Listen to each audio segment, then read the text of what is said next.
Hello guys, welcome back to my channel. അപ്പോൾ ഇന്ന് നമുക്ക് ഇവിടെ ഒരു വെറൈറ്റി ബ്രേക്ക്ഫാസ്റ്റ് റെസിപ്പി ഉണ്ടാക്കിയാലോ. ഇത് ബ്രേക്ക്ഫാസ്റ്റ് ആയിട്ടും ഡിന്നറായിട്ടൊക്കെ ഉണ്ടാക്കാൻ പറ്റും. അപ്പോൾ ഉണ്ടാക്കാൻ പോകുന്നത് പാപ്പിട്ടും ബീഫുമാണ്. അപ്പോൾ ബീഫിൻ്റെ റെസിപ്പീസ് എന്തൊക്കെയാണെന്ന് നോക്കിയാലോ. അപ്പോൾ ഇതിനൊക്കെ ആവശ്യമായിട്ടുള്ള ഉള്ളി തക്കാളിയൊക്കെ അരിഞ്ഞ് വെച്ചിട്ടുണ്ട് കേട്ടോ. അപ്പോൾ ഉള്ളി നല്ലോണം വഴറ്റുക. ഉള്ളി ഒരു ബ്രൗൺ കളറാണ് വരെ നല്ലോണം ഒന്ന് വഴറ്റി കൊടുക്കുക കേട്ടോ.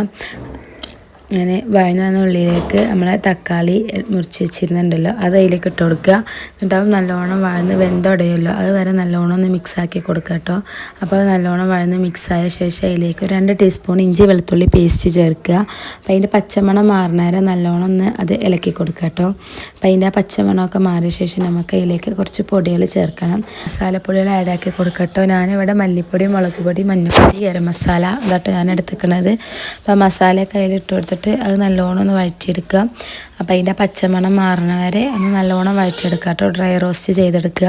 എന്നിട്ട് കുറച്ച് വെള്ളം ഒഴിച്ചിട്ട് ഒന്ന് ജസ്റ്റ് ഒന്ന് തിളപ്പിച്ചെടുക്കുന്നത്. നമ്മൾ അതിലേക്ക് കഴുകി വെച്ചിരുന്ന ബീഫ് ഉണ്ടല്ലോ അത് അതിലേക്ക് ഇട്ട് കൊടുക്കുക കേട്ടോ.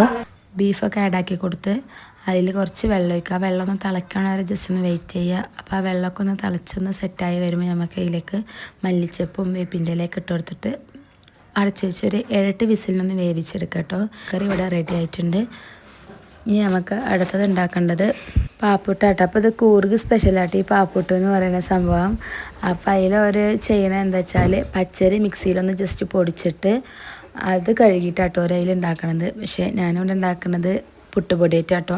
അപ്പോൾ അതിൽ കുറച്ചൊരു സ്പൂണ് പഞ്ചസാരയും ആവശ്യത്തിനുള്ള ഉപ്പും പാടിട്ടിട്ട് നല്ലോണം ഒന്ന് മിക്സ് ചെയ്ത് കൊടുക്കുക. എന്നിട്ട് മിക്സ് ചെയ്തിട്ട് ഇതിൽ മെയിൻ ഇൻഗ്രീഡിയൻ്റ് എന്ന് പറയുന്നത് പാലാണ് കേട്ടോ. അപ്പോൾ നമ്മൾ പാലാണ് അതിൽ കൂടുതൽ ആഡാക്കി കൊടുക്കേണ്ടത്. 1 കപ്പ് പുട്ടുപൊടിക്ക് 1.5 കപ്പ് പാൽ എന്ന മെഷർമെൻറ്റിലാട്ടോ എടുക്കേണ്ടത്. ഞാനവിടെ 2 കപ്പ് പുട്ടുപൊടി എടുത്തുകൊണ്ട് 3 കപ്പ് പാലെടുത്തുക്കണം. അപ്പോൾ ഒന്ന് ജസ്റ്റ് ഒന്ന് കുതിരാൻ വേണ്ടി വെച്ചിട്ട് പിന്നെ അതിൽ ആവശ്യമുള്ളത്ര പാൽ ആഡാക്കി കൊടുക്കുക. അപ്പോൾ നിങ്ങൾ എടുക്കുന്ന പൊടിയുടെ അതിനനുസരിച്ചിട്ടുണ്ടാവും കേട്ടോ. അത് എത്രത്തോളം കുതിരുന്നുണ്ടോ അതുപോലെ പാലൊഴിച്ച് കൊടുക്കുക. നമുക്ക് പിന്നെ അതിലേക്ക് കൊണ്ട് തേങ്ങ ഇട്ട് സാധാരണ നമ്മൾ പുട്ടുണ്ടാക്കുന്ന പോലെ തന്നെ, പക്ഷേ ഇത് പുട്ടും പാനിയിലെല്ലാം വേവിച്ചെടുക്കുക എന്ന് മാത്രം. നമ്മൾ ആവി കയറ്റിയെടുക്കുക. അതിന് പകരം നമ്മൾ ഇഡ്ലി ചെമ്പിലാട്ടോ അത് ആവി കയറ്റിയെടുക്കുക.